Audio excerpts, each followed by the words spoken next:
Okay, so we have Neel over here, who will give us a lot of in-depth knowledge about redevelopment. Neel, can I start shooting questions? Of course. Yeah.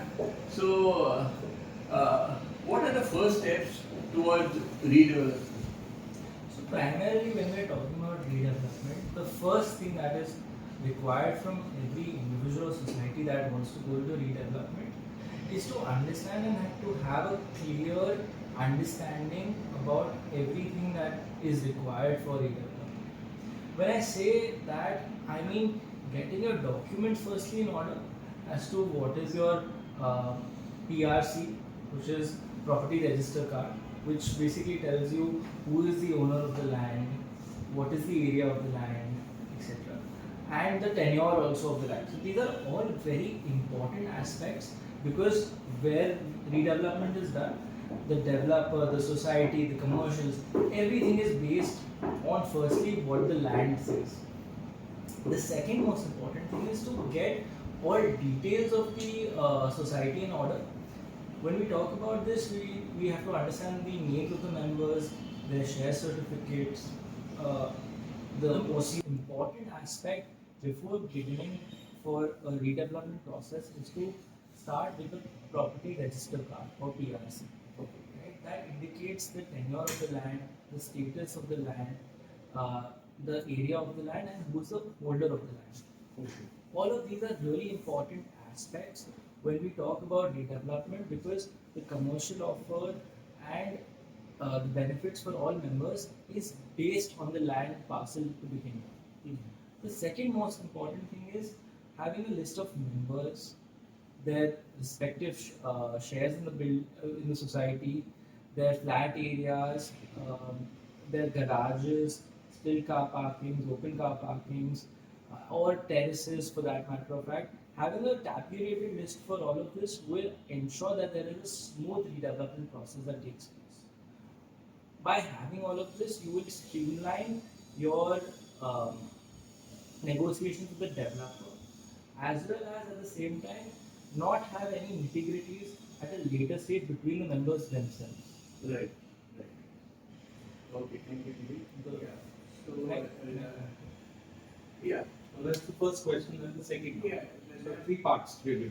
Uh, so there is one more aspect towards the initial phase of redevelopment itself, and that is also understanding of the circular of 4th July 2019.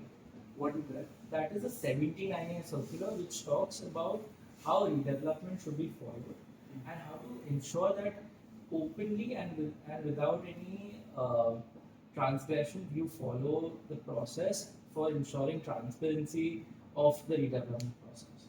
Right? It is not a mandatory process, and if you have overwhelming majority, you don't need to necessarily follow this process.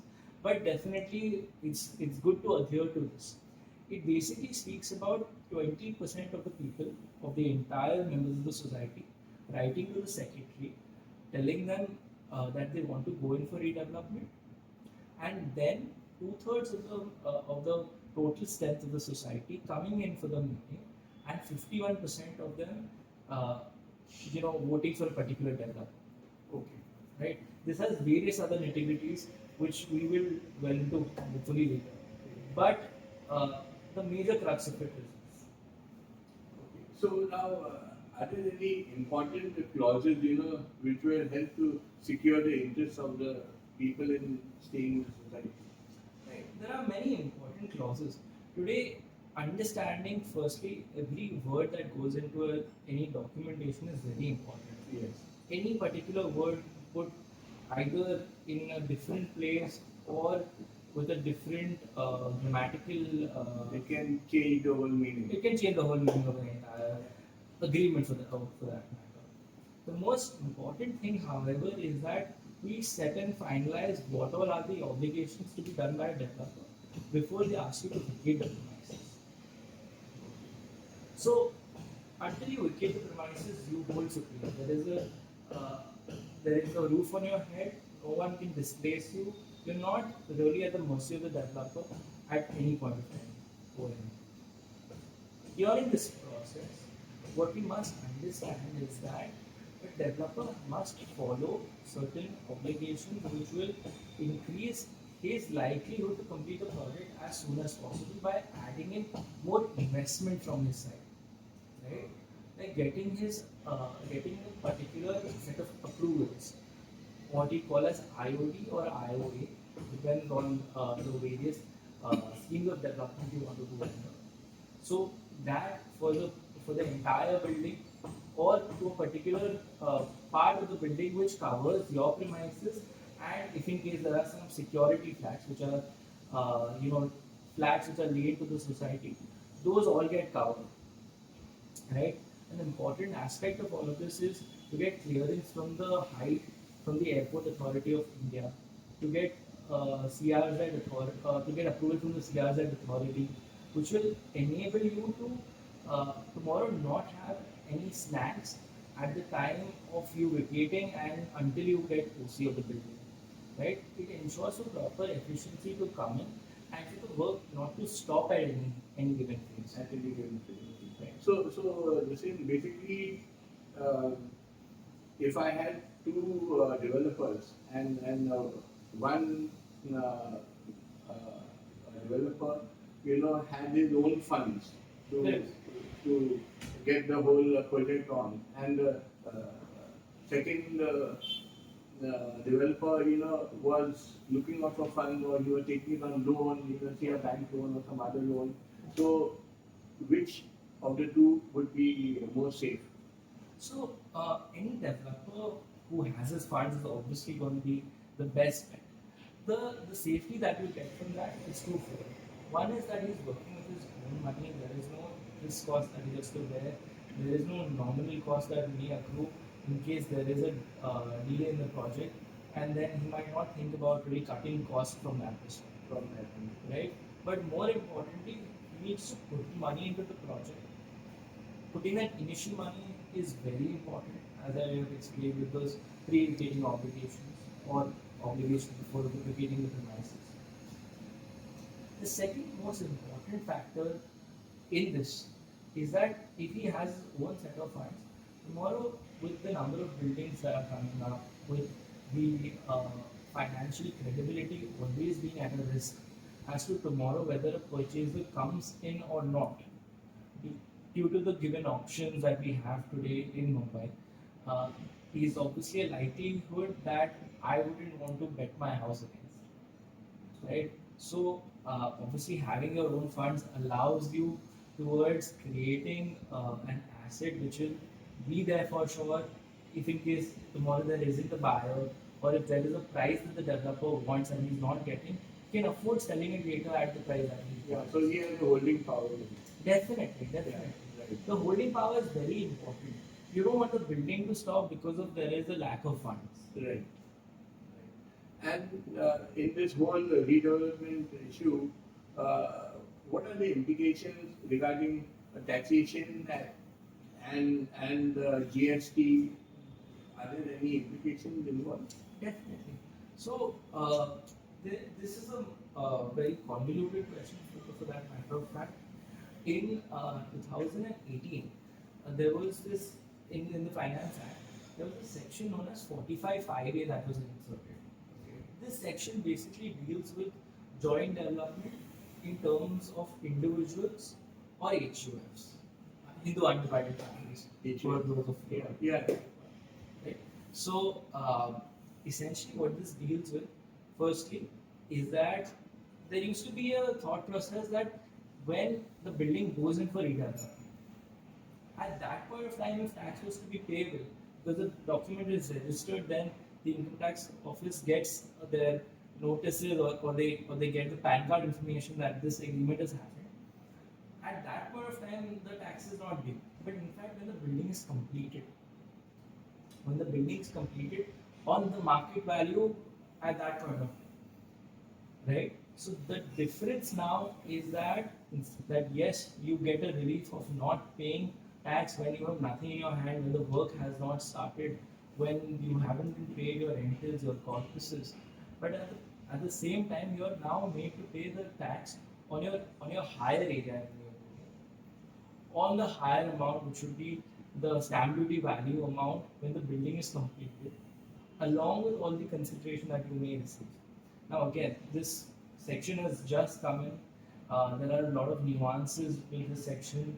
There have been some societies that have gotten this kind of a notice from the income tax office.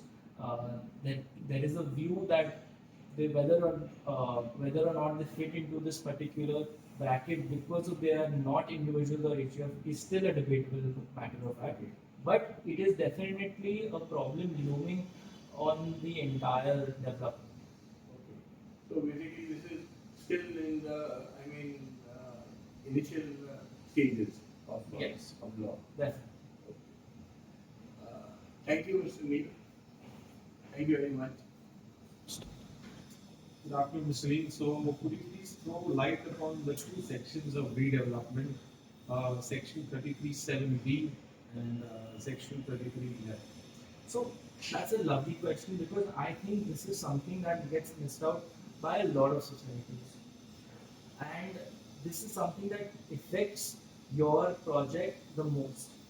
Whichever scheme you go under will definitely impact not only what all the obligations are before vacating the premises, but also the new building, as well as what has to be done for every particular new building as a safeguard, right?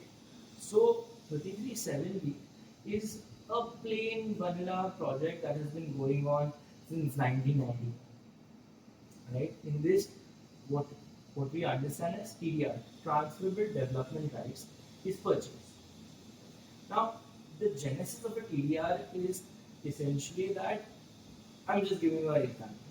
Uh, let's say Almeida Park.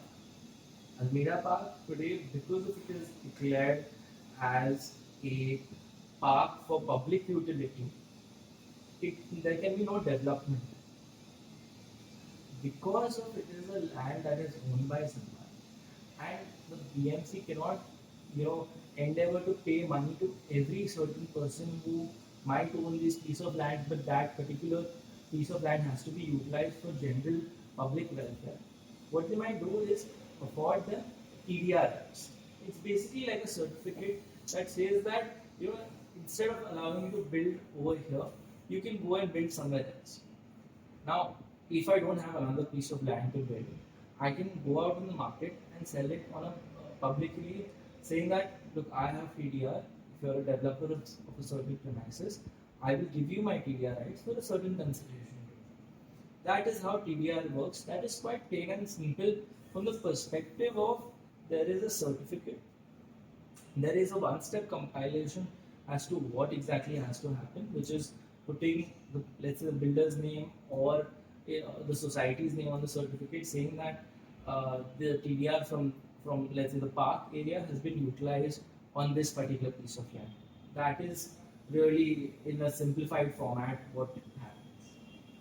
With the 3311, it's a more of a convoluted subject because what you're dealing with is the slum authority. So SRA project, Slum Rehabilitation Authority.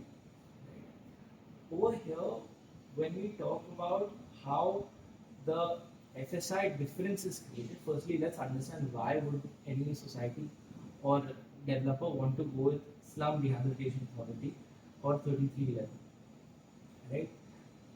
Whereas there is a massive increment in terms of FSI, which is a floor space index, which means your ability to create a building on any plot of land becomes at least one more time of the size of the land, right? So because of that delta that is created, it is more uh, monetary sensible to go ahead with the 3311 project, right?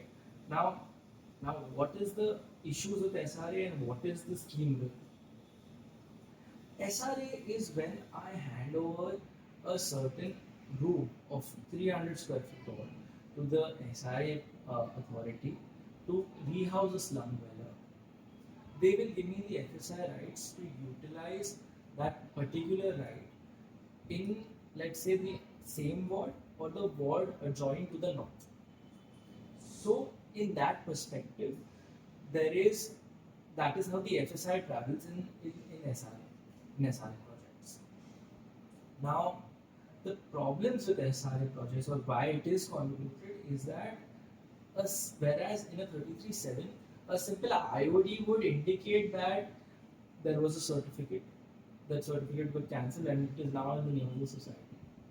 In SRA, what happens really is that there is a particular piece of land that gets clubbed, which is basically nominally amalgamated with this particular land that you want to develop as a developer, with the slum land. And in that position, what happens is you might have a vacant piece of land. Your IOA or intimation of approval, which is what happens in an SRA project. IOD is what happens in a 33.7B project. In an IOA, when we deal with it, we are looking at the PTC not being ready, permanent transit camps, the 300 square foot flat that we spoke about, that is called PTC, that might not be ready and that might have not gotten occupation certificate. If the PTC does not get occupation certificate, you don't get the occupation certificate of the new building that you're building.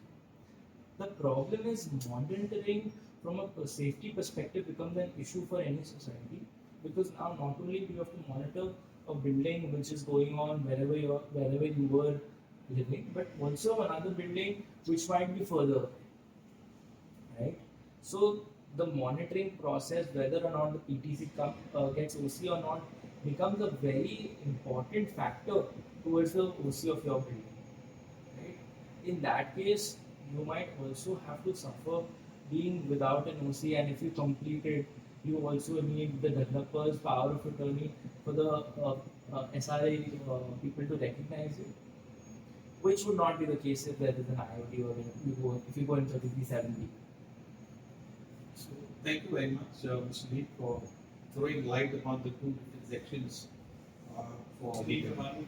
Welcome to eBandraBuzz. Could you please throw light upon the two sections of redevelopment, section 33.7B and section 33.11? Thanks, sir. These are the two main sections used by societies to go under redevelopment in today's day and age. 33.7B is a plain vanilla scheme which uses TDR or transferable development rights. These are those rights which are ascertained basically if in case there is a park or a public general utility place which cannot be built. In that case, the owner of that particular land may get something known as transferable development rights, which they may then later on sell to any particular developer or individual who may utilize the same on any other part of it. That is what TDR is in an essence. This scheme of using TDR and doing redevelopment is really what constitutes as 33.7B. 33.11 is when there is an SRA project wherein they rehouse slum dwellers and also hand over certain 300 square feet flats over to the Slum Rehabilitation Authority. These flats are known as PTCs or permanent transit camps. And then for an equivalent measure, they get the FSI to be utilized on another parcel of land, on another land parcel, right? So this is the major two sections of redevelopment as of today. Each has their own advantages and disadvantages. To speak about them briefly, a 33.7B is very easy to understand. Something known as an IOD is basically the initial approval allowing a person to build on a particular land, which is intimation of disapproval that comes in MCGM projects for 33.7 in this case. With the 33.11, it would be an IOA, which is intimation of approval. And in this case, what happens is that the initial approval is there to build the land. That means it has been clubbed. That means nominally amalgamated with that other piece of land where the slum dwellers are living. Right? That has been clubbed with the land parcel. And subsequently, there will be a building built for which when OC comes to that particular slum building, will you be allowed to get OC in the land parcel that you are living in? So that is the major difference. Thank you very much, Mr. Neel, for clarifying the two different sections to our viewers. If there's anything, we will get back to you. Thank you very much. Have a lovely day. Thank you.